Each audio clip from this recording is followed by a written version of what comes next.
बिस्मिल्लाहिर्रहमानिर्रहीम अस्सलाम वालेकुम। Welcome back to my YouTube channel. आज की रेसिपी है आलू चिकन शोरबा और बिल्कुल हम इसको देगी स्टाइल में बनाएंगे। जैसा हम देग का सालन खाते हैं बिल्कुल वही टेस्ट बनेगा इसका। तो आपने कोई भी स्टेप मिस नहीं करना है, पूरी स्टेप्स फॉलो करने हैं। तो चलें स्टार्ट करते हैं। यहाँ मैंने एक पतीला लिया है और इसमें मैंने 1 कप डाल दिया है तेल। आप घी भी यूज़ कर सकते हैं।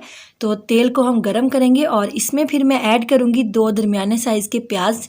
उसको मैंने जैसे ऑमलेट कट करते हैं बिल्कुल वैसे फाइन चॉप करके ऐड कर दिया है। आप प्याज को ग्राइंड करके नहीं ऐड करिएगा क्योंकि जो ऐसे प्याज का टेस्ट आता है वो ग्राइंड किए हुए प्याज का नहीं आता। तो हम इसको हल्का सा इसका लाइट गोल्डन कलर आने तक इसको पकाएंगे।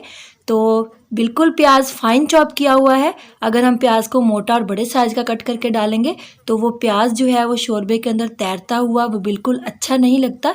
तो इतना बारीक प्याज बिल्कुल मिक्स हो जाएगा और बिल्कुल भी प्याज नज़र नहीं आएगा।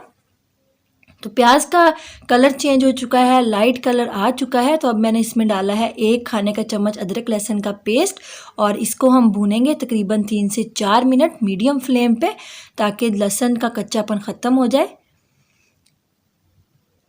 तो लहसुन और अदरक को मैंने अच्छे से भून लिया है और प्याज का भी बहुत अच्छा सा कलर आ चुका है। और ये देखें चम्मच की मदद से ऐसे हल्का सा प्याज को प्रेस कर दें ताकि प्याज जो है बिल्कुल सॉफ्ट हो चुका है तो बिल्कुल अंदर मिक्स हो जाएगा। तो यहाँ पे मैंने थोड़ा सा इसमें पानी ऐड किया है और साथ में इसमें डालूँगी 1 खाने का चम्मच सब्ज़ मिर्चें क्रश करके ऐड की हैं। आप ऐसे ही ऐड करिएगा, आप कट करके भी डाल सकते हैं। तो सब्ज़ मिर्चों का बहुत ज़बरदस्त टेस्ट आता है और इसको हम थोड़ा सा भूनेंगे। और अब मैं इसमें डालूँगी 2 टमाटर का पेस्ट। उसको मैंने हल्का सा पानी डाल के ब्लेंडर में बिल्कुल थोड़ा सा उसको चला लिया था और बिल्कुल पेस्ट बन गया है। इसको ऐड कर देंगे और अब हम इसको पकाएंगे।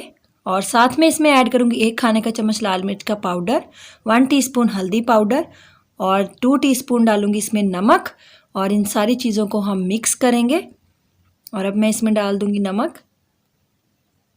अब मैंने इसमें कोई और मसाला ऐड नहीं किया, सिर्फ नमक, लाल मिर्च और हल्दी ऐड की है।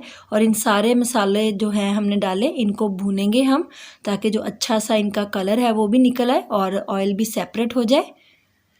तो मसालों को मैंने भून लिया था तकरीबन 3 से 4 मिनट मीडियम फ्लेम पे और साथ ही मैंने इसमें अब चिकन ऐड कर दिया है। और यहाँ पे मैंने 1 किलो चिकन लिया था और चिकन ऐड करके अब हम इसको भूनेंगे तकरीबन 5 से 7 मिनट हम चिकन को भूनेंगे ताकि चिकन का जो एक कच्चापन होता है, एक स्मेल होती है वो ख़त्म हो जाए और हमारी बहुत अच्छे से चिकन जो है वो फ्राई हो जाए। तो हम इसको ऐसे ही पकाएंगे तकरीबन 7 से 8 मिनट। तो चिकन को मैंने 7 से 8 मिनट भून लिया है और साथ मैंने इसमें डाले हैं तकरीबन आधा किलो आलू। उनको छोटे छोटे पीसीज में कट करके ऐड किया है। और साथ मैंने डाला है इसमें 2 टीस्पून कढ़ाई गोश्त मसाला। आप कौरमा मसाला भी ऐड कर सकते हैं, मैंने नेशनल का यूज़ किया है। इससे बहुत ही ज़बरदस्त टेस्ट आता है, बिल्कुल जो देगी स्टाइल में पकता है उसमें भी सेम यही प्रोसेस होता है। तो अभी हम इसको भून लिया है, मैंने इसमें आलू डाल के इसको तकरीबन 4 से 5 मिनट और भूना है।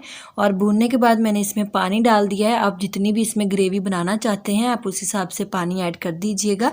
और थोड़ा सा पानी मैं इसमें और ऐड करूँगी ताकि जो हमारे सिर्फ इतना पानी ऐड करिएगा कि जो चिकन और आलू हैं वो अच्छे से कवर हो जाए, क्योंकि पानी पकने के बाद थोड़ा सा पकेगा भी इसलिए कम हो जाएगा।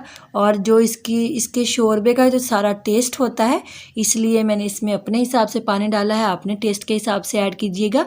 और यहाँ पे इसको पकते हुए तकरीबन 8 से 10 मिनट हो चुके हैं और आलू हमारे बहुत अच्छे से गल चुके हैं। तो अभी मैंने इसमें डालना है यहाँ पे सब्ज़ धनिया और इसको हमने पका लिया है बहुत अच्छे से, तकरीबन 10 मिनट ये पका है। और अब हम इसमें डालेंगे सब्ज़ धनिया और सब्ज़ धनिया डाल के हम इसको कवर कर देंगे लो फ्लेम पे तकरीबन 3 से 4 मिनट के लिए। और मज़ेदार सा हमारा देगी आलू चिकन रेडी है। तो आप देख सकते हैं बहुत ही मज़े का और बहुत ही टेस्टी बनता है। आप लोग एक दफ़ा इस रेसिपी को ज़रूर ट्राई कीजिएगा, आपको बहुत मज़े की लगेगी। और अगर आपको मेरी आज की रेसिपी अच्छी लगी है तो मेरी वीडियो को लाइक कीजिएगा, शेयर कीजिएगा और मुझे अपनी दुआओं में याद रखिएगा और मेरे चैनल को सब्सक्राइब कीजिएगा। मिलेंगे एक नई रेसिपी के साथ, अपना ख्याल रखिएगा, दुआओं में याद रखिएगा।